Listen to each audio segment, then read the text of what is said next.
Have you ever stopped to think about how the battery in your phone actually works? Or in an electric car? Well, it's not magic. It's all about chemistry. We're going to dive into something called electrochemical cells. They're these amazing little devices that turn chemical energy into electricity, and we're about to break down exactly how they do it. Right, so this is the big question, isn't it? How can a simple metal case full of chemicals actually produce a flow of electricity? It seems kind of wild when you think about it, but that's the core mystery we're going to solve today. Okay, so at its very core, an electrochemical cell is just a clever way to capture the energy from a special kind of chemical reaction. These are called redox reactions, which, yeah, sounds complicated, but it just means that electrons are basically leaping from one atom to another. You can almost picture it like a tiny, super fast chemical relay race. Now, these cells come in two main flavors, and they're basically mirror opposites of each other.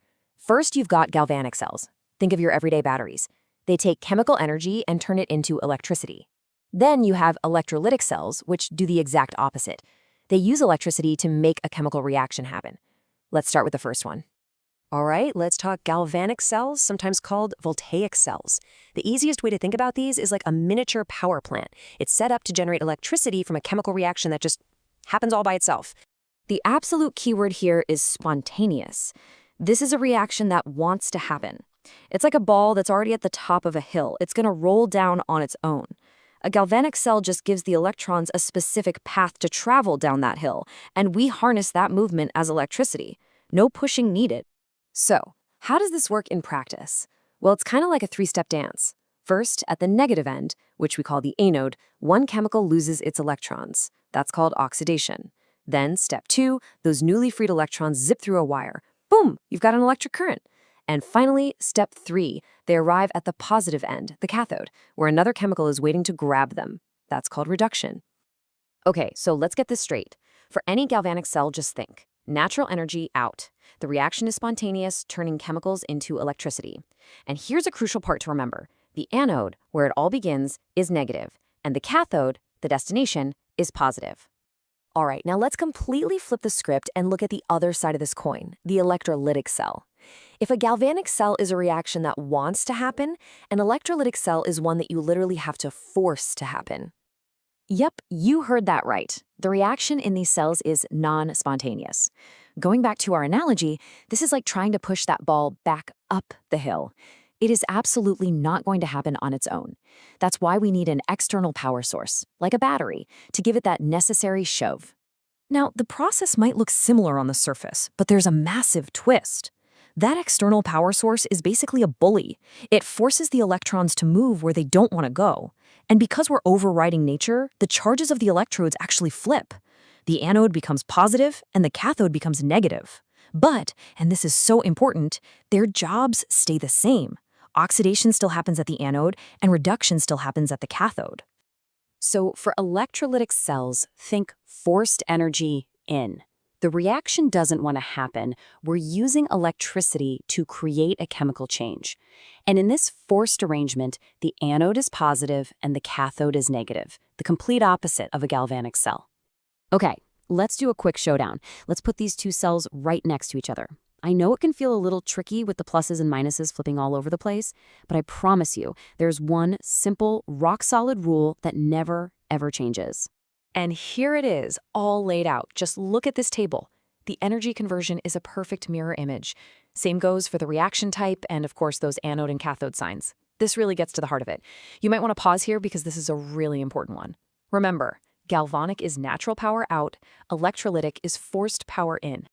So you can see the anode can be positive or negative. Same for the cathode. It all depends on the type of cell. So with all these things changing, what's the one constant? The one thing you can always count on? This is it. This is your golden ticket, the best little mnemonic you'll learn. AnOx and RedCat. What does it mean? Oxidation always happens at the anode, AnOx, and reduction always happens at the cathode, RedCat. It doesn't matter what type of cell it is, this is your anchor. And there it is in black and white. This is the fundamental law of electrochemistry. Honestly, it is the single most important thing to take away from all of this. AnOx, RedCat. If you remember that, you'll never get these mixed up. So, now that we have that golden rule in our back pocket, let's take a quick look at how chemists actually, well, write this stuff down. They use a kind of shorthand, a code, to represent these cells. It looks a little intimidating at first glance, but I promise the logic is super simple. So, you might see something like this. This represents a classic galvanic cell, the Daniell cell. You've got letters, some weird symbols, and these vertical lines. So, what does it all mean? Let's decode it. It's actually way easier than it looks. A single vertical line just shows you a phase boundary. It's basically the spot where a solid piece of metal touches the liquid solution it's sitting in. And that double line right in the middle, that's the salt bridge. It's the connector that lets ions move between the two sides of the cell, which is crucial for keeping the whole process running. And here is the simple convention that makes reading these a piece of cake. By rule, the anode is always written on the left. The cathode is always written on the right. That means you can tell, just by looking at it, which way the electrons are flowing. It's always from left to right in the diagram. Easy, right? So, the whole point of this is that once you know AnOx, RedCat, and these simple diagram rules, you can understand the blueprint for pretty much any electrochemical cell. It's like learning the universal language chemists use to talk about these incredibly powerful reactions. And that leaves us with a pretty cool idea to chew on. We've seen how electrolytic cells let us force chemical reactions to do things they wouldn't normally do. That's how we do things like electroplating jewelry with gold or refining ultra-pure metals. But think bigger for a second. If we can use electricity to command chemistry, what kinds of incredible new materials and processes are we on the verge of discovering? What could we build next?